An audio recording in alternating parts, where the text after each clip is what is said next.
তিনটা বিষয় আলোচনা করতে চেয়েছিলাম, তার মধ্যে দুইটা বিষয় গেল যাকাত, ফিতরা, এরপর হলো ইতিকাফ, যেটি হলো রাসূল সাল্লাল্লাহু আলাইহি সাল্লাম রমজানুল মুবারকের তিনটা ভাগ রয়েছে, এই তিনটা ভাগের শেষ ভাগে তিনি 10 দিন করে আদায় করতেন। কয়দিন? আরো জোরে বলেন। এই ইতিকাফ রাসূল সাল্লাল্লাহু আলাইহি সাল্লাম তার জীবনের শেষ রমাদানে তিনি 20 দিন করেছিলেন। কয়দিন? আরো জোরে বলেন। 20 দিন আদায় করেছিলেন। এজন্য আমরা ইতিকাফ থাকার চেষ্টা করব ইনশাআল্লাহ। অর্থাৎ 20 রমাদান থেকে আমরা শুরু করব 7 দেখা পর্যন্ত। আমার ভাইয়েরা, যদি কোনো ব্যক্তি ইতিকাফ থাকে, অর্থাৎ মসজিদে পুরুষদের জন্য কিন্তু মসজিদ, আর মহিলাদের জন্য বাড়ির যে কোনো একটা আঙিনা নির্ধারণ করে নিতে হবে। আমার ভাইয়েরা, ইতিকাফ অর্থ হলো অবস্থান করা, মানুষদের থেকে পৃথক হয়ে সালাত, সিয়াম, কিয়াম, কোরআন তেলাওয়াত, দোয়া, ইস্তেগফার একটি জায়গা নির্ধারণ করে সেইখানে বসে বসে করাকে ইতিকাফ বলে। আমার ভাইয়েরা, আবু হুরায়রা রাদিয়াল্লাহু আনহু থেকে বর্ণিত, তিনি বলেন প্রত্যেক রোজাদারের শেষ দশকে নবী মুহাম্মদুর রাসূলুল্লাহ সাল্লাল্লাহু আলাইহি সাল্লাম 10 দিন করে ইতিকাফ করতেন, আর সাহাবায়ে কেরামদেরকে বলতেন তোমরাও ইতিকাফ করো, বলেন সুবহানাল্লাহ। 10 দিন ইতিকাফ করা হলো সুন্নাত।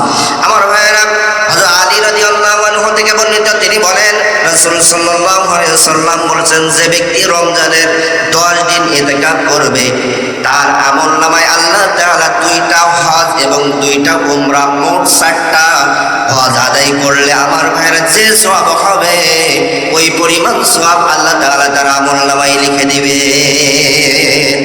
আব্বাস রাদিয়াল্লাহু আনহু থেকে বর্ণিত, তিনি বলেন যদি কোনো ব্যক্তি আল্লাহকে সন্তুষ্টি করার জন্য একটা দিন ইতিকাফ থাকে, আর এই একটা দিন ইতিকাফ থাকার কারণে আল্লাহ তাআলা তাকে জাহান্নাম থেকে 3 খন্দক পরিমাণ দূরে রাখবেন।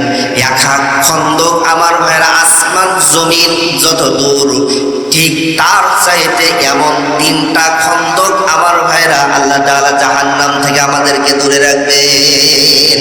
সুবহানাল্লাহ। আমার ভাইয়েরা, এই জন্য ইতিকাফে অবশ্যই আমাদের থাকতে হবে। আমার ভাইয়েরা, যদি কোনো ব্যক্তি আপনাদের এই জামে মসজিদ, জুমা মসজিদে যদি কোনো ব্যক্তি ইতিকাফে একজন ব্যক্তিও যদি না থাকে, পুরা মহল্লা দায়ী হয়ে যাবে। বুঝতে পারছি? পুরা মহল্লা দায়ী হয়ে যাবে। আর একজন যদি থাকে, কমপক্ষে একজন যদি থাকে, তাহলে এই দায়, এই পাপ থেকে আপনারা মুক্ত পেয়ে যাবেন। এজন্য আপনারা অবশ্যই একজন ব্যক্তি সিলেক্ট করে আপনারা ইতিকাফ থাকার জন্য নিয়াত করেন আজকে থেকে, যে আমি অন্তত লাস্টের 3 দিন থাকবো, এই নিয়াত করেন, অথবা 10 দিন থাকবো, এই নিয়াত করেন। যদি কেউ না থাকেন তাহলে কিন্তু পুরো এলাকাবাসী আপনারা দায়ী হয়ে যাবেন। আর যারা ইতিকাফে থাকবে, যেহেতু আপনাদের এই বিরাট একটা গুনাহ থেকে আল্লাহ এই বান্দা আপনাদেরকে মাফ করে দিতেছেন, আল্লাহ তাআলা আপনাদেরকে মাফ করে দিবেন এই বান্দার জন্য। এজন্য তাকেও আপনারা সহযোগিতা করার চেষ্টা করবেন। একটু খাবার, ইফতারির সময় একটু খাদ্য খাবার নিয়ে আসলেন। যেহেতু দেখেন বিরাট একটা গুনাহ থেকে কিন্তু ওই ব্যক্তির যিনি ইতিকাফ থাকবেন তার জন্য কিন্তু আপনারা মাফ পেতেছেন। এজন্য আমরা ইতিকাফ থাকবো। আর যাকাত, ওই যে বললাম, যাকাত 2,30,000 টাকা যাদের কাছে পূর্ণ 1 বছর থাকবে তাদের উপর যাকাত ফরজ। আর আমরা ফিতরা দেব 100 টাকা কমপক্ষে। যারা আমরা নিম্ন শ্রেণীর মানুষ, যারা আটা ব্যবহার করি, আটা খাই, রুটি খাই, তারা আমরা অবশ্যই 100 টাকা। আর এর মধ্যে যারা পারেন অবশ্যই দিবেন, তবে 100 টাকার নিচে যেন কেউ দিয়েন না।